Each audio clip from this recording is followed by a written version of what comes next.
자, 이번 시간에는 건물 리모델링의 가장 첫 번째 준비 단계라고 할 수 있는 행정 절차편에 대해서 말씀을 드리도록 하겠습니다. 자, 행정 절차에 대해서 알아보려고 하면은 가장 중요한 준비물이 있습니다. 바로 상담하기 전에 여러분께서는 건축물 대장 또는 건축물 현황도를 준비를 해야 됩니다. 건축물 대장이 중요한 이유는 해당 건물의 용적률과 건폐율 그리고 불법 개발 행위 등의 현황이 담겨져 있기 때문이고, 건축물 현황도는 도면의 대지 경계선이나 인접도로 경계선 등 본격적인 인허가 도면 작성과 개발행위 인허가와 사용 승인, 즉 준공과 밀접한 연관이 있기 때문인데요. 종종 건축물 현황도가 존재하지 않는 건물들이 있습니다.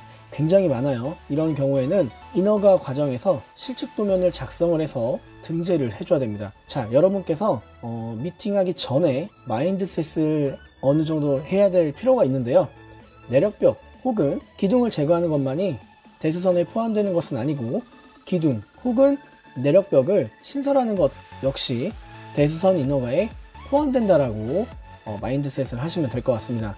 또한 외벽의 창호를 확장하는 것 역시 대수선 범위에 포함되는데요. 물론 내력벽을 제거하거나 신설하는 것, 그리고 외벽의 창호를 확장하는 것, 일정 면적 이상에 해당되는 경우에만 대수선 인허가 사항에 포함이 된다라고 보시면 될 것 같습니다. 다만 인허가를 받을지 인허가를 받지 않을지는 건축사와 정확하게 상담을 하고 난 이후에 확인을 할 수 있습니다. 자, 두 번째로는 건축사분을 만나서 법리적인 검토를 진행을 해야 되는데요. 이 부분이 굉장히 중요합니다.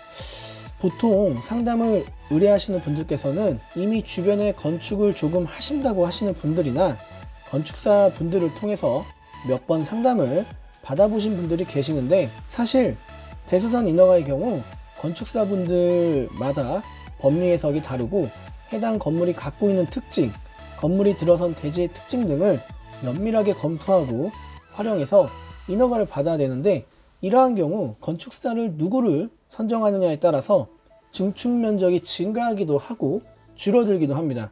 또한 신축과 다른 부분이 많아서 신축을 전문으로 하시는 건축사 분들께서는 대수선 행정을 진행할 때 실수하는 부분들이 있을 수 있기 때문에, 여러분께서는 대수선을 전문으로 하는 건축사분께 일을 맡기는 것이 중요하다라고 말씀을 드릴 수 있겠습니다. 자, 세 번째는 건물 구조 검토를 진행을 해야 됩니다. 최근에 강화된 건축 규제로 인해서 단순히 용도 변경만 하더라도 구조안전 확인서를 제출을 하도록 요구하고 있습니다. 이에 따라서 건물 구조 검토는 선택사항이 아닌 필수사항이 되어버렸습니다.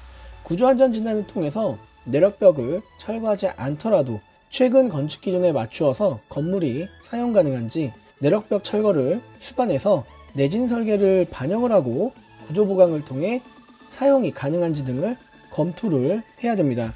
구조검토서와 구조안전 확인서가 없으면 인허가가 불가능하고, 공사 진행 시 변경되는 구조에 대해서는 반드시 구조기술사분의 구조 재검토를 통해서 변경된 구조에 맞추어서 구조안전 확인서와 구조검토서를 제출을 해야만 나중에 사용 승인, 준공을 받을 수 있습니다. 여기까지 가장 중요한 행정 절차 세 가지로 압축을 해서 말씀을 드렸는데요. 물론 대수선, 즉 리모델링은 언제든지 현장에서 돌발 변수가 발생할 수 있습니다.